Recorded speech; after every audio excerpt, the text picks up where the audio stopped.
Drawing a box and whisker diagram from a cumulative frequency graph. We're told there are 120 teachers. To find the median, we have to therefore find the 60th teacher, how old they are. And to do that, we look here, find the 60th teacher, and then we're going to draw a line across the graph using a ruler.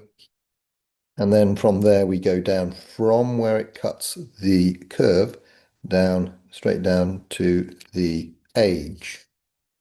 So we can see then that we've got an age of 45. Now, the curve itself, if you look carefully at that, you can see that it didn't go exactly through 45. It went slightly to the right of it. So in the mark scheme, it does allow 45.5 as your value. But generally speaking, you're looking for the whole number, because if you look at the actual width of the line of the graph, it actually covers maybe a quarter of a grid square. So reading the graph is not going to be very accurate. So we tend to stay with the nearest whole number. And so in this case, I'm going to give the answer of 45, which does get the mark. As I say, 45.5 will also get the mark, as would something like 45.3. But I would recommend you just stick to the nearest whole number for these questions. We're now going to go for the interquartile range.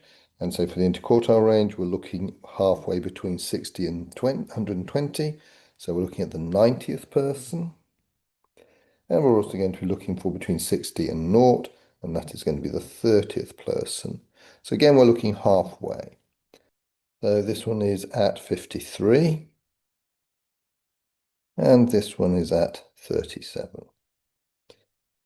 Do you always check when you're reading the scale that you do read it properly? So in this case, we can see there are 5 small squares between 35 and 40, so that each square must be worth 1.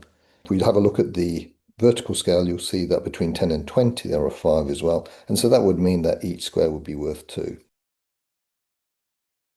So I've written those answers down in the answer box. A will get me 1 mark. Now B, this will already get me 1 mark by writing down the 2 quartiles. So notice that I'm giving my working as I go, and I'm making it clear what I've actually done. So I've said what Q1 is, said what Q3 is, and then I've shown my calculation of IQR. So now we need to put that information on a box and whisker plot. Youngest is 21. The oldest is 72. We know that Q2 is 45. We know that Q1 is 37. And we know Q3 is 53. So now I'm going to draw the lines before I join things in the correct way. Again, I've used a ruler to do the drawing because I want to make sure that the examiner can actually see where I've marked. Remember, they don't really give you benefit of the doubt.